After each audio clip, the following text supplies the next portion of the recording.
السلام علیکم ورحمۃ اللہ وبرکاتہ۔ یہاں پہ ایک پوسٹ ہے، کسی بھائی نے بھیجا ہے۔ میں ایڈمن حضرات سے کہوں گا کہ اس کو اپنے گروپ میں شامل کریں۔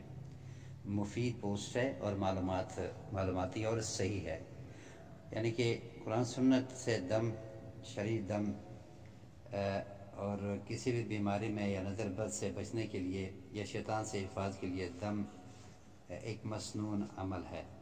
یہ اس نام سے پوسٹ ہے اور معلومات کے لیے اچھا پوسٹ ہے، لیکن اس میں تھوڑی سی میں وضاحت کر دوں۔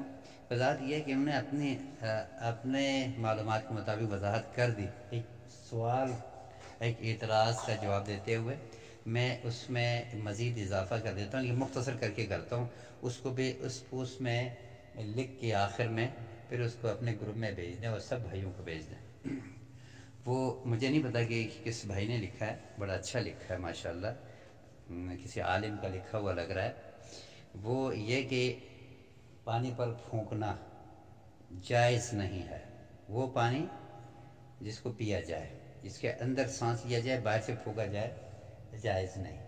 اور اس کے جواب انہوں نے اپنی طرف سے اپنے انداز سے دیا، لیکن میں ان کی وضاحت میں کچھ مزید وضاحت کرنا چاہوں گا، مزید معلومات دینا چاہوں گا۔ وہ یہ ہے، جن حدیثوں کے اندر پانی میں پھونکنے کا لفظ ہے وہ پھونک ہے، اور جن حدیثوں میں پھونکنے کی اجازت ہے، یعنی کہ جو نبی صلی اللہ علیہ وسلم سے ثابت ہے، وہ پھونک نہیں ہے، وہ تتکارنا ہے۔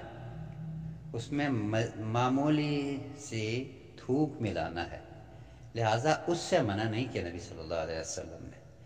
جو منع کا لفظ ہے وہ صرف نفخ ہے، اور ہم جائز سمجھتے ہیں نفث کو، لہٰذا نفخ کے بارے میں جو انہوں نے وضاحت کی ہے وہ اپنی جگہ پہ وہ بھی ٹھیک ہے، لیکن جو منع ہے وہ نفخ ہی ہے مگر نفث نہیں ہے۔